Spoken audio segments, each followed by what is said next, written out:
Good afternoon and welcome to the Federal Executive Forum celebrating 17 years of showcasing excellence in government. I'm Luke McCormack. During today's show, we will discuss continuous diagnostics and mitigation with government and industry leaders. With me on today's show are Richard Grabowski, Acting CDM Program Manager, Cybersecurity Infrastructure Security Agency, DHS. David Updike, Director and Deputy Chief Information Officer, Office of Information Technology Operations, EPA. Lamont Yarborough, Chief Information Security Officer, HHS. Jamie Noble, Chief Information Security Officer, Office of Justice Programs at DOJ. Adam Langford, Senior Manager at Deloitte, and Shahid Quamar, Senior Manager, Federal Lead, DHS, Palo Alto Networks. Well, we've been on this CDM journey for about 10 years. It's amazing. And I would suffice to say that had we not been doing that, this journey that we're now on with zero trust architecture would be a lot more difficult. Really looking forward to getting an update where we are. Richard, we're going to start with you, Acting CDM Program Manager. Give us a state of state as to where we are with this program. Thanks, Luke, and happy fall, everyone. Good morning or good afternoon.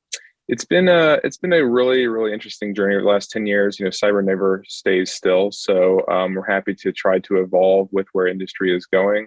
Where we are right now is we're in a really good place because we've finally been able to finish off the deployments of our new dashboard technologies, which is going to be of strategic importance for us, especially as we collaborate with our agency customers, try to get to a much more machine speed type of threat collaboration. So we're really happy that the new dashboards are out there. We're using them.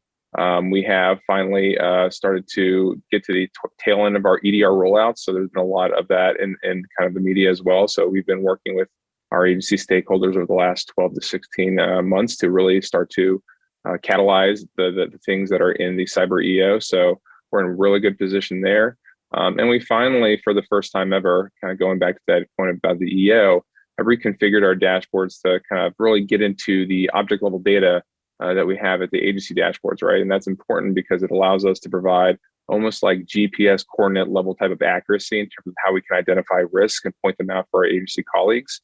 And that's been a huge increase in the effectiveness of which we can do our mission to help the federal enterprise with risk reduction. So very thrilled with where we are. And then, really excited to try to start our planning activities on zero trust, right? Really try to think through how to take bite-sized chunks of that complex paradigm, right? And so we're very early in those discussions internally on the program and are looking forward to what we can do for the next 10 years. Thank you. Sounds like definitely some nice crisp direction coming out of the White House. And David, you are the recipient of some of that crisp direction. So give us a top line as to how EPA is doing in their journey on rolling that capability out. I think we're doing a great job. We are, on a march of continuous improvement.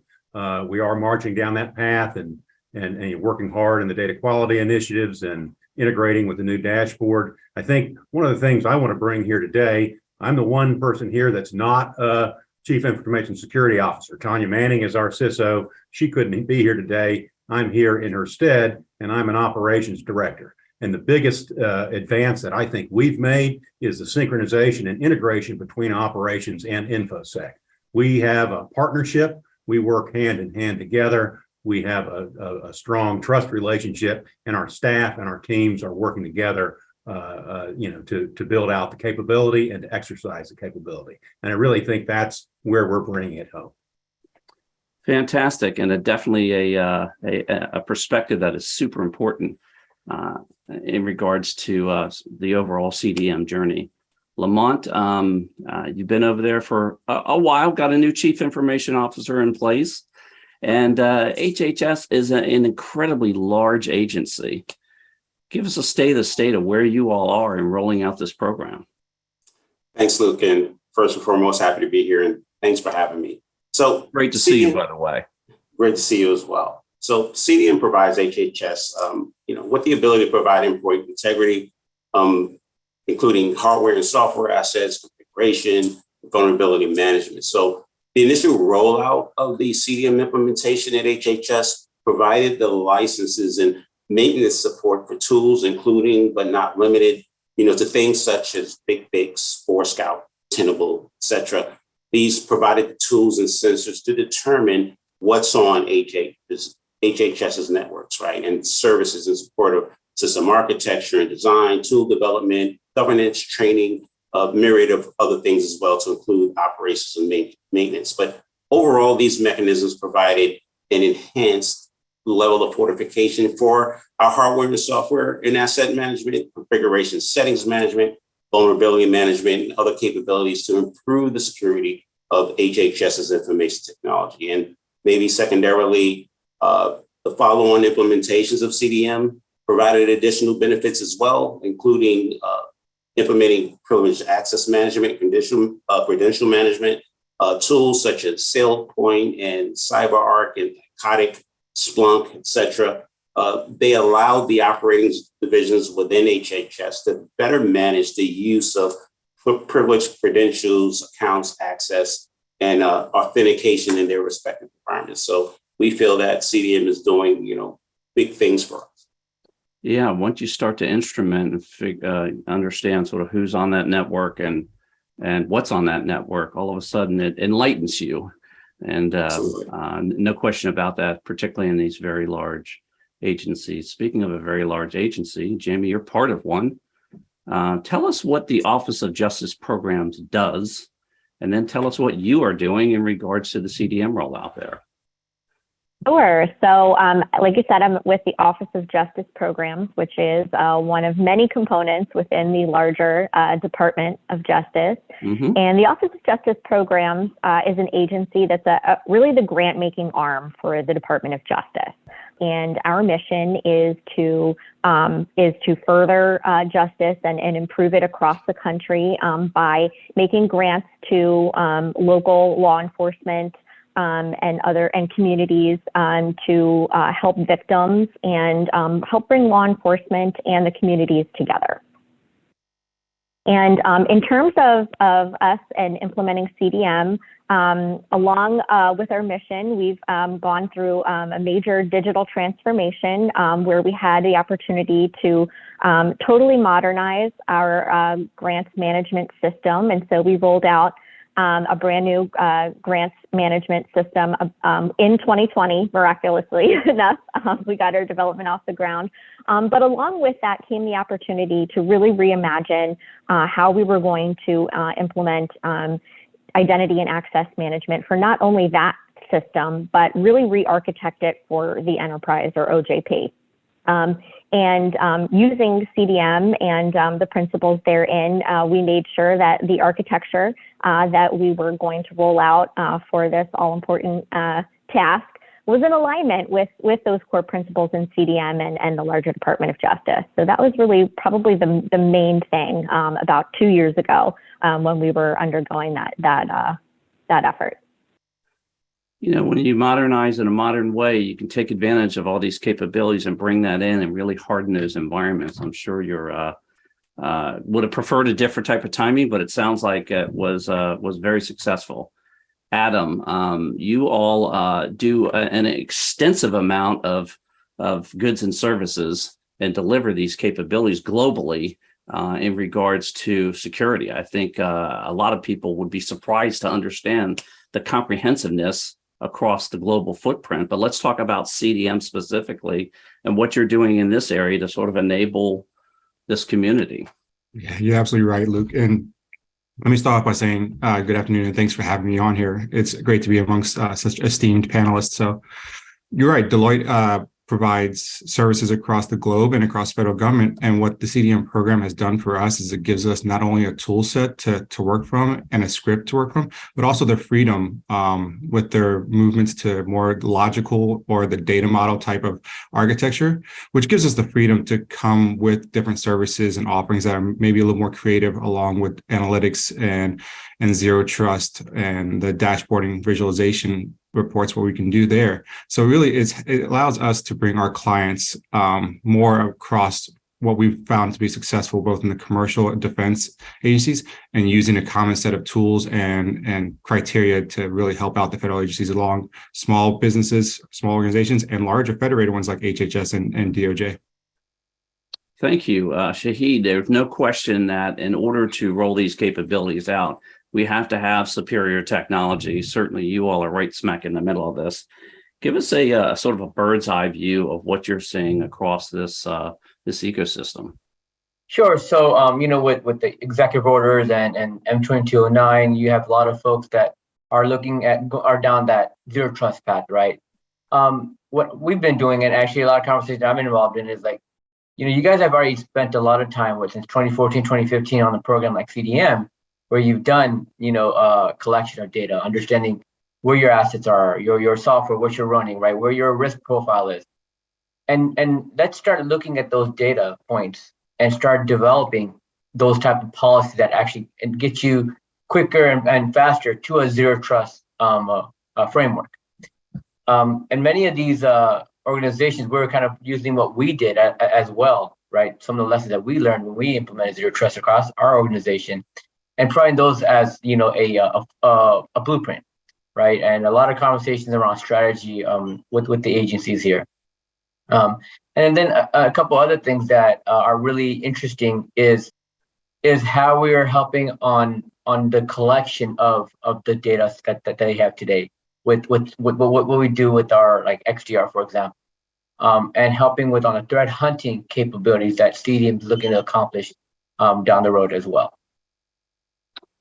Thank you, Shahid. We're going to roll into specific programs. And David, I'm going to start with you. As you described, you sort of, your organization, you are on the front line there, if you will, and have been for through this entire journey. EPA, extremely complex. I remember all the way back to the Superfund days and everything else. A lot of sophistication there, very broad footprint. You want to give us an example of a specific program where you've been able to introduce this capability and really shore up this very sophisticated environment? Yeah, well, certainly for us, I think it's vulnerability management and Log4j. So we were able. What was that second one?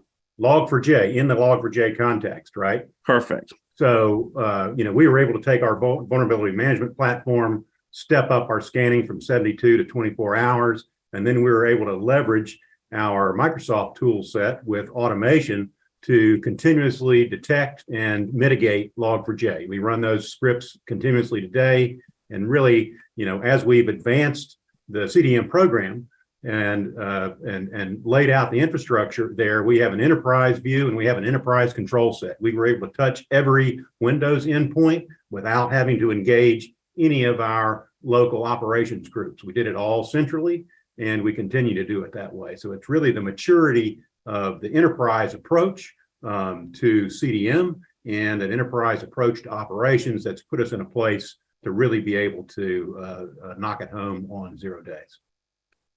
Fantastic, and super important that you can do that at an enterprise level. Now, Lamont, I know HHS, extremely large, huge, I'll call them operating components, because I don't know what you call the various entities inside of HHS, but they're an environment in their own right.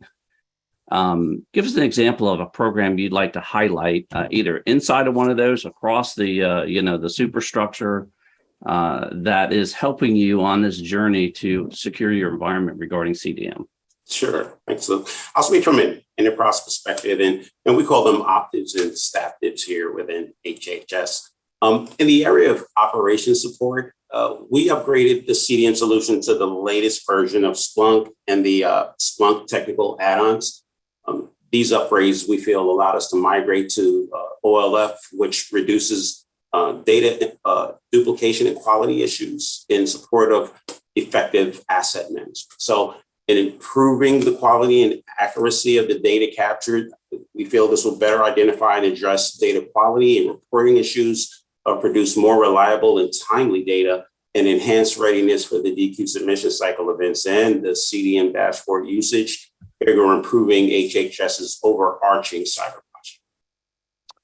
Everybody really clued in on that CDM dashboard. That's been a journey in its own right. And I think that the levels of maturity there are fantastic. I mean, that ultimately is your end state to really give that visibility that I know all of you are really very interested in. Adam, let me go over to you. Let's talk about, from your perspective, you're striped across these various agencies. You want to give us an example of one where you all have been able to implement something in regards to the CDM program with significant success, no doubt.